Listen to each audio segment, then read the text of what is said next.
অলপ দিনৰ আগত ফণী দলাইদেউ আহিছিল।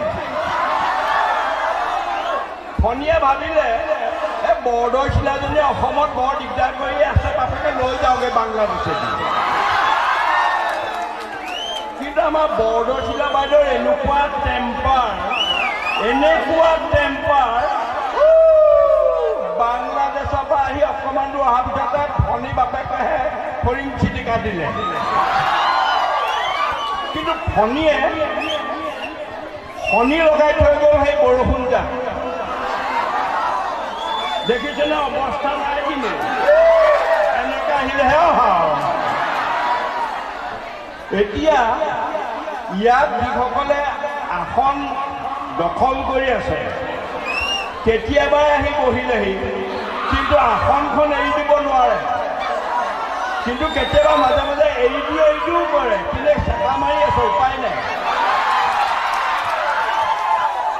ওলাই গ'লেই চিটটো নাপাব, মহা সমস্যা। কিন্তু হ'লেও এই ঐতিহ্যপূৰ্ণ নাৰায়ণপুৰত বিহু চাবলৈ যে আহে, নাৰায়ণপুৰৰ বিহুখন আপোনালোকে যেনেকৈ আশা কৰে, মই অৰুণ হাজৰিকাই তেনেকৈ ময়ো আশা কৰোঁ। আজি 5 বছৰৰ আগত এই বিহু মঞ্চতে মই এনেকৈ আহিছিলোঁ। ঘটনা এটা ঘটিছিল, কিন্তু তেতিয়া কমিটিয়ে ক'লে, কমিটিকেইজনৰ কথা ক'ম বাৰু, নামকেইটা মই পিছত ক'ম। অ' বাইদেউ অলপ দেৰি আপুনি চলাই দিয়ক, অ' বাইদেউ আপুনি অলপ দেৰি চলাই দিয়ক। মই বোলো কি চলাম? আপুনি অকণমান এই মঞ্চত থাকি দিয়ক, আমাৰ জেনেৰেটৰটো বেয়া হ'ল। জেনেৰেটৰ বেয়া হোৱা নাছিলে, হৈছিলে মানে আচলতে জেনেৰেটৰটো সাল সলনি কৰিবলগীয়া হৈছিলে।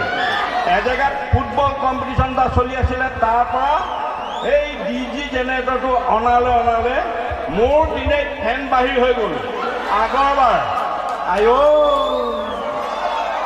কিন্তু এটা কথা ঠিক, লাইট নিহিলিল। কমিটিয়েও ইমান তৎপৰতাৰে কামখিনি কৰিলে, কোনেও গমেই নাপালে বাপেকে ফুটুকাৰ ফেন। আৰু সেইখন কমিটি বা সেই ৰাইজ, সেই উদ্যোক্তাসকল আজিও এনেকৈ আছে। ঐশ্বৰ্য হাজৰিকা আজি তাৰিখতো আছে। মই ঢেকীয়াল বুলিয়ে কওঁ, আমাৰ ঢেকীয়ালহেঁত আজিও ইয়াত আছে, বাইলুংহেঁত আজিও আছে, অকণমানিহেঁত আজিও আছে, আপোনালোকক আজিও আছে। কিন্তু তাৰ মাজত সংখ্যা বাঢ়িছে আৰু একো কাকা দুই এটা বাঢ়িছে।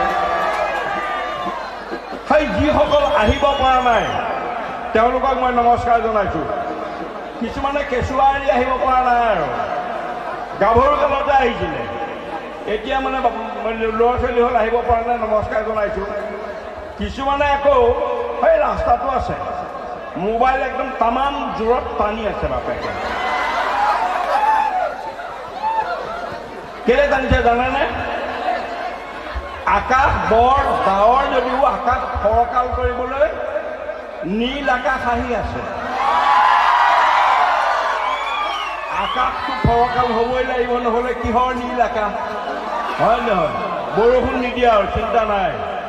নীল আকাশৰ মনটো যেতিয়া ফৰকাল, মই ভাল পোৱা এজন গায়ক, খুব ভাল, খুব অমায়িক।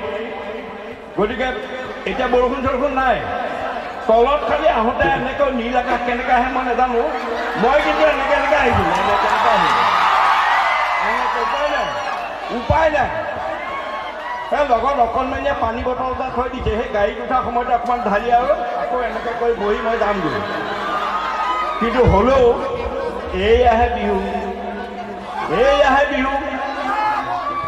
এই অঞ্চলত মই কৈছোঁ ঐতিহ্যপূৰ্ণ জেগাডোখৰত নাৰায়ণপুৰত এটা খালি দুখ লাগিলে, মই আহি শুনিলোঁ যে আজি মুকলি বিহু নহ'ল।